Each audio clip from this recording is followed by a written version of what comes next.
views and opinions expressed do not necessarily reflect those of Access Fort Wayne, the Allen County Public Library, or any other supporting groups.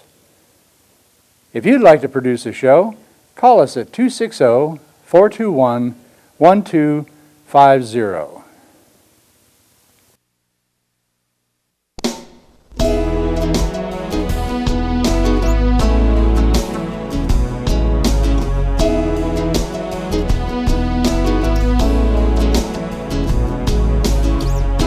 Let me be your lighthouse so I can show you the way.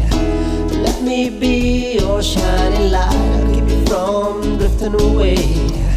I'm the one that makes you try when...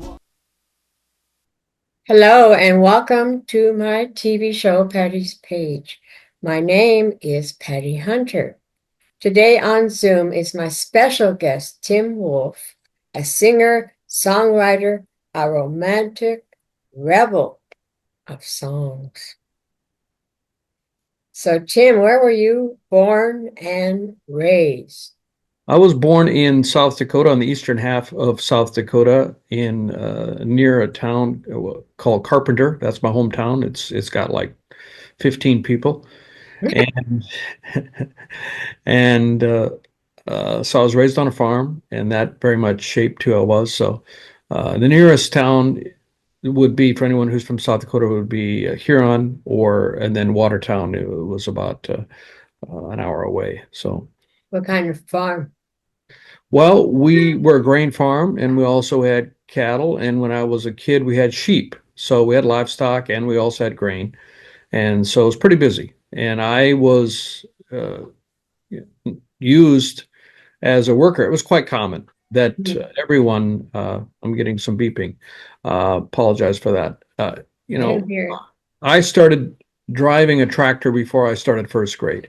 And that was not abnormal. I mean, today it might be considered child labor, but most of my classmates were similar. Although I may have started a little earlier than most or worked a little harder than most. My dad was at his funeral. I had multiple people tell me, even before, his reputation was to be the hardest man in the neighborhood, and so he expected his son to be as well. But I didn't mind it. I could hang out with my dad. So I had chores. I would drive the tractor and the implements, the combine, and I had to feed the animals, chores every day, and that was part of my routine. Not much time for much else on a working farm back in the day. So do you have any brothers and sisters? I have two sisters, and both older, younger, in between? One's older, one's younger, so I'm the middle. You're older. The middle person. I am, yes.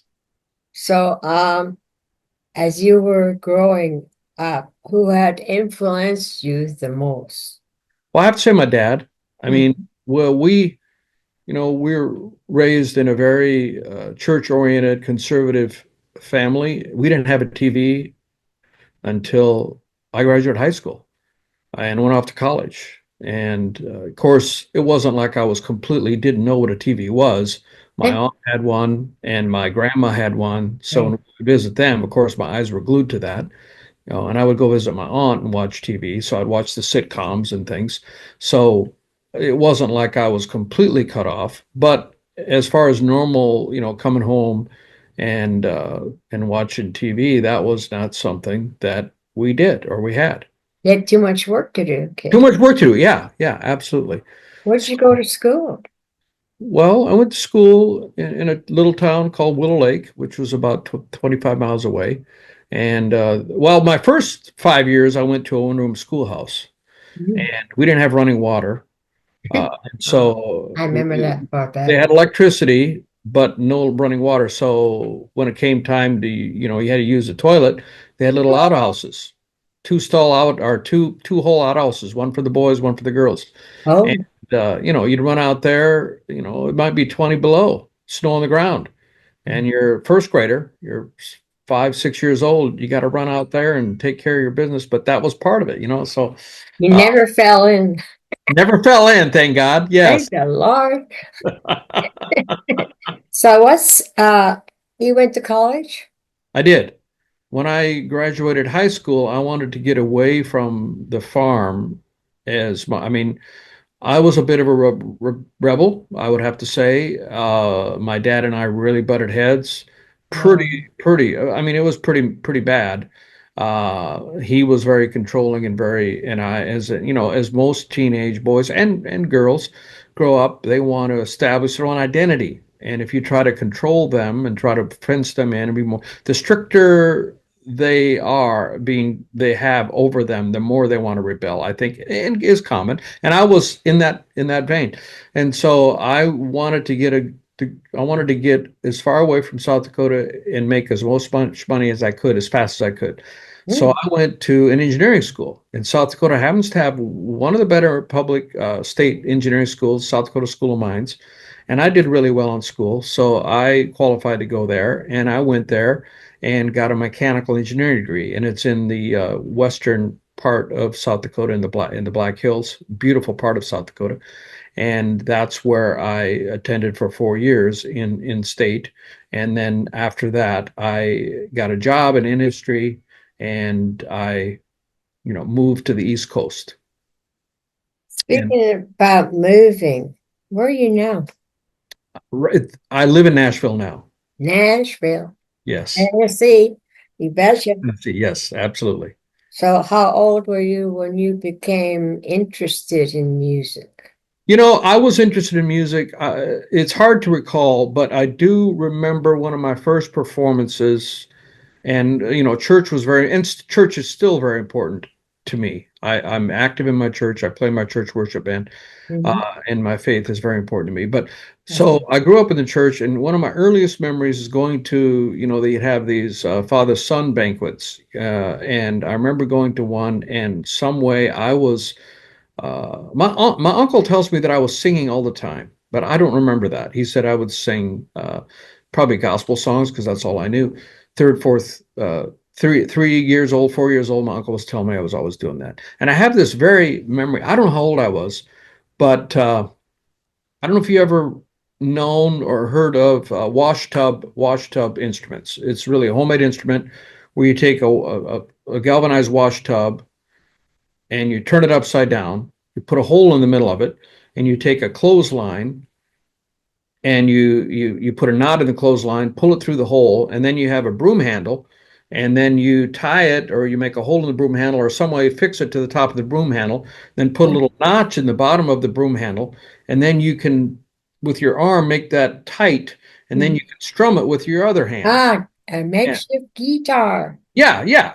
More of a bassy tone, I guess. More the notes are more bassy because Boom, it's boom, and boom. it's ample. Yeah. And um, I remember being the featured entertainment, the music entertainment at this father-son banquet, and I don't even know how I got that to get to do that because I don't remember doing it anywhere else. But I remember going up there and performing, and when I got done, the place was raucous with applause. And when I came back and sat next to my dad, he gave me the biggest smile, which he didn't, Did he go like this? Hey, man. You But did. he was German, and approval was not forthcoming. But that day, he gave me the biggest smile, and I still remember the feeling. This is great. I want to do more of this music. Yes. So that was my earliest memory of a performance, and I do remember taking guitar lessons from the local pastor to learn how to finger pick The uh, frets. and do that and play. And I started playing in the church at times, and I played at school as well. I played in the jazz band. I got electric guitar in when I was in high school, and wah wah pedal, and I used that thing a lot. And played in the jazz band and played with some other folks. I started getting into away from the just an acoustic, and I took lessons until from that pastor until probably high school. I remember maybe sophomore, probably about a sophomore. Then I was too cool to do that, so I stopped doing that. Dang. If memory serves, Yeah. What are you baritone? Are you I'm a tenor. I'm a tenor? tenor. Yes. That's good. So, where'd you get your singing lessons then?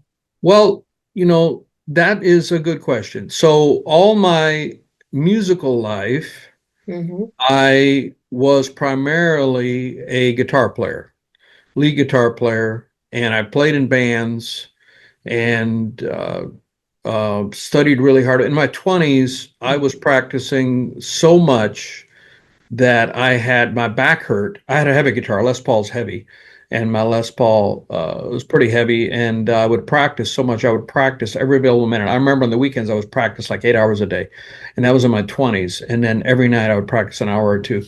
And I practiced so much that I had a crick in my back. My back hurt from the guitar. And I That's remember okay. going, at the time I worked for DuPont and they had company doctors that you could go to. And I remember going there and he asked me, "Are you doing any repetitive motion?"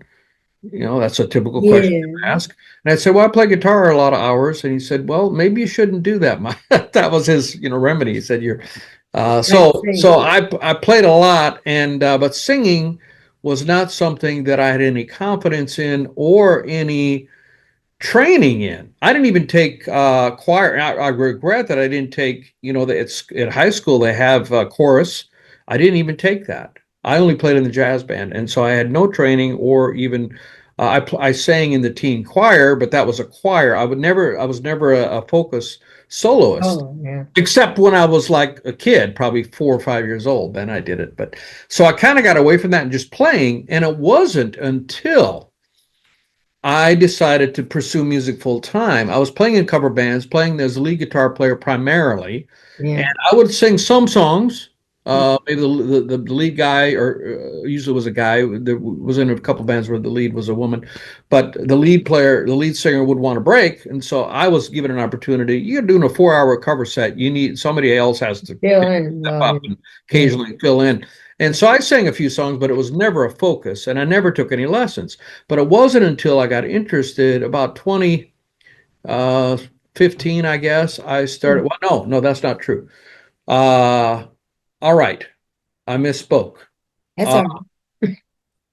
yeah, I started singing in 90. I went to Japan Mhm. in 95. I was in Kobe when they had the big earthquake and 5,000 people. Oh, yeah. I was I living there. wrote a Thank God. poem on that. What's that? I wrote a poem on the Did you? earthquake. Wow, it was tragic. And I brought my guitar along and I started a blues band. And that's I started writing songs, and that was around that time. And it was great time, 2 years there. And that was really the first time I was the lead singer in any band. And we had some original songs that I wrote, and I started writing songs as well. And then I got back and work got crazy, and I really didn't do that. And then in about 2007, 2008, I started another blues band, Mm. and I was the lead singer again. And then I was in a few more bands. There was a Christian rock band we were in that I was in, and some different bands, and these were all a different focus, more originals, and I was the lead singer. So that's kind of how that started. But I didn't have any training, and it wasn't until about um, 2015, 16, I said, I want to be serious about this and I need some training. Never had any training. So I started taking lessons by Zoom. Okay. And then I moved to Nashville in 2017 and I started having weekly lessons. And I've learned a lot of technique in the last 8 years, 7 years since I've been in Nashville. And I've been great. I feel Awesome. Yeah. greatly improved my ability, and even my friends and coaches have told me that they can see the difference. So all of your songs that you are singing are original, some done by you? Not 100% true, Patty. Okay. No, most, but I do occasionally put out a cover. So you are you have a website, I do, yeah. The Tim Wolf. dot So Tim. it's www.thetimwolf.com. The Tim Mhm. Wolf. That's all right. I did you know that am a soft spoken word singer myself. I have done a video about wolves. Oh, If you like, I can send it to you. So please you do. Yeah, can please do. hear. I write my lyrics since 1985. Nice. I have several songs Here's out, some singles done by Patricia Conroy from Canada and all that jazz, and Stanley Stroh. Yeah. So, what other social media are you with? Well, all the normal ones, I would say. YouTube, so it's youtube.com/ the Tim Wolf. Mm-hmm. Facebook is facebook.com/ the Tim Wolf Music. Music Mm. is the end of that one but only for Facebook. And there's a reason for that. We got hacked. I had to come up with a different page. Instagram, it's instagram.com / the Tim Wolf. TikTok is the Tim Wolf. All of them are the Tim Wolf except Facebook, which has music on the end of it. So the Oh, Tim. that one's perfect. Hey. So that one we got hacked, so I had to come up. I had to Oh, start I from keep on scratch and getting build a new help. page. It was, these things happen, so we had to build a brand new page. But things are going well. So, but on streaming, it's just Tim Wolf. So You and it's get paid for streaming? You should. sorry. Well, Say it again, please. do you get royalties for Yeah, yeah, streaming songs? yeah. It's very small, but they pay if you get them for every million streams. If you own everything, if you own the masters, Mm-hmm. you own the songwriting. You don't split with any songwriter. Mm. You own solo right. Okay. You could get on Spotify about $3,000 to $4,000 per million streams. Now Apple's about double that. Apple Mm. pays almost double that. And For BMI, do they pay? yeah, I get yeah. Oh, yeah, I And should then there's look into that because I've been writing for years and I've never got any royalties for any of the songs that are out because I didn't know what to do. Ah, ha, ha. So, how many songs have you recorded? well, as far as officially released on streaming, I think there's about 60. But I've recorded probably another 40 that 100. ballpark number that are either What? on YouTube or but not official releases. So, what's your recent release? Well, the most recent song that came out was it's an overtly Christian song called 10 Virgins. It's about the story in about the five foolish and five wise virgins. That's where the 10 virgins comes from. Mm, And that song came out in February. this month? Uh, That's last last month. hello, March now. And so last year I put a song out every 2 weeks. Wow. And that was killing it. I mean, that was killing me. What money wise too? Yes. Pay BMI for putting it on? Yeah. Library of Congress. Yeah. I was also going to ask about you won any awards on your music yet? Well, Really? the TV station in Sioux Falls, South Dakota, named me the Musician of the Month back in Oh. fall of 23. So that is one that I have. Other than that, I really don't have anything that I can put for Don't that. worry, you will. Continue. Are you on tour? Are you touring? I'm not touring now. I've been working on elevating my presence so that when I do try to book gigs, I can These command. people know you. That's why you're on my show, because I want to show you. Thank you. Yeah. And so I do have a song. My album, Born in South Dakota, the pre-sale, which is going on, Mhm. is going to be counted for charting on the Billboard charts. Hot dang. The way it looks based on the metrics now, I will be charting in the top 10, and I've still got 4 months left, 3.5 months left of pre-sales to go. So that I'm hoping will chart quite high. And so after that, if everything goes well, Lord gives me favor, I Mhm. will be a Billboard charting artist in the blues charts. Do you sell merchandise? I do. Yes, my store is thewolfcreek.com. Mm-hmm. So THEWOLFCREEK.com. I also have two more questions, and we'll cut it out, man. No. Hey, okay. Do you help out charities? Well, I'm involved in my church. I play in the church worship band. I also am involved. I mean, I'm nothing involved with my music, I guess, other than the worship band at church. I know there are charities that You you can can do a use your concert for. music, but I don't know that I haven't done that. I'm willing to do that, Yeah. but I haven't as of yet. But I do volunteer personally. I volunteer. There's a organization called Feed Them Bellies in Nashville, Uh-huh. which is pretty self-explanatory. It's providing food for people who are in need, and I'm involved with that. And also, there's another organization called Red Frogs, which we volunteer down on Broadway, where there's a lot of nightlife on Broadway in Nice. Nashville, and there's a lot of drunk people, and Uh-huh.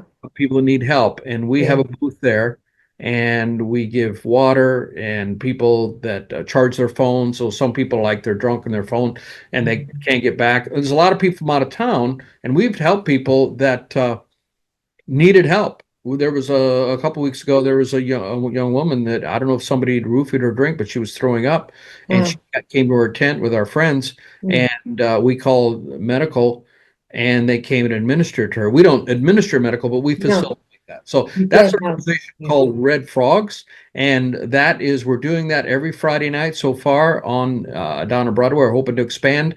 It's an organization. It came from Australia, and it's quite anybody from Australia knows the Red Frogs organization and how they We'll help. look it up. We'll look it up. So it's going to grow. It's going to grow in the U.S. and I'm involved. I'm on the ground floor of that, helping build that, and it's serving people in environments where they can become vulnerable from, partying a little too much.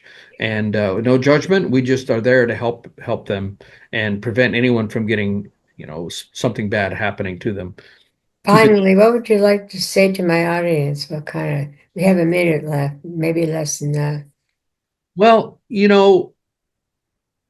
life, we only have a short time on this earth, and live it like you mean it. I mean, that's what I try to do. I mean, I try not to just exist.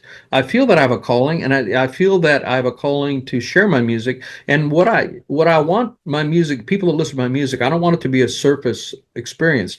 And people have told me that when they listen to the songs that I write, that it often stirs something in them emotionally. Maybe it reaches something, it speaks to them, and that is my goal. When I get messages like that, so I want to live things. I want to live things more intensely, and I'm hoping that everyone can realize that we only have one round on this Live earth. once, die once, and then you're Yeah. in heaven. And so make the most of it, Yeah. and that would be, live with purpose, live with enthusiasm, and that would be my message. You betcha. Okay, thank you, Patty. Well, this is the end of the show. Thank you, Tim Wolf, for coming on Timmy Show. And people, thank you for joining us for this interview we'll be having with Tim. He's a good old chap, and listen to his music. Thank you. See you next week, God willing. See you.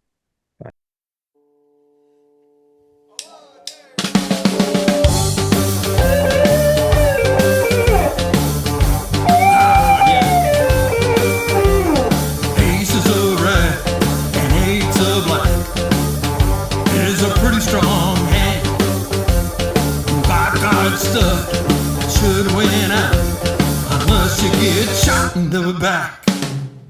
I was born in South Dakota. Don't say I didn't warn you.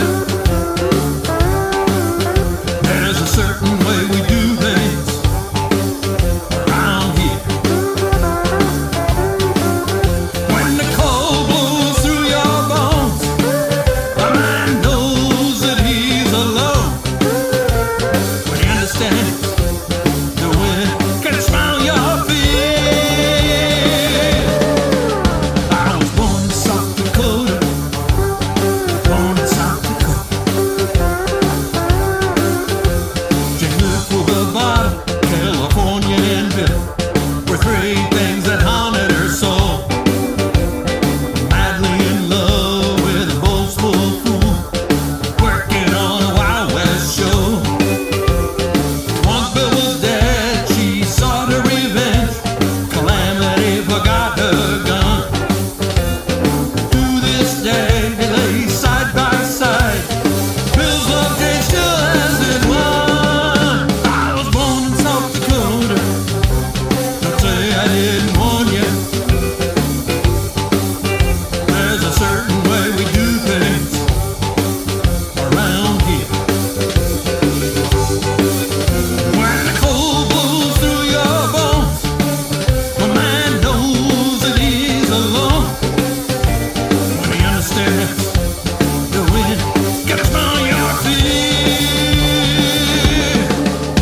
everybody. This is Tim Wolf. Thank you so much for watching my video.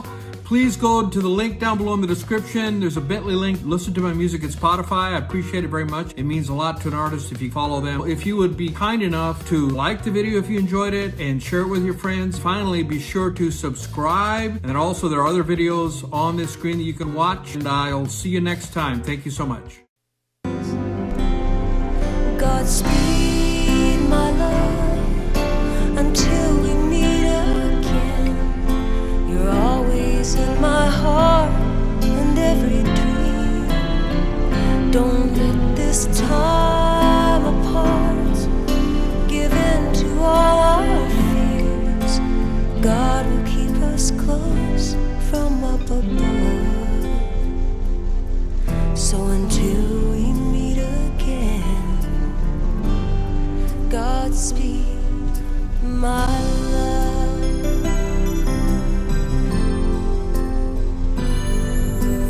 God is with us always, and for the rest of our lives.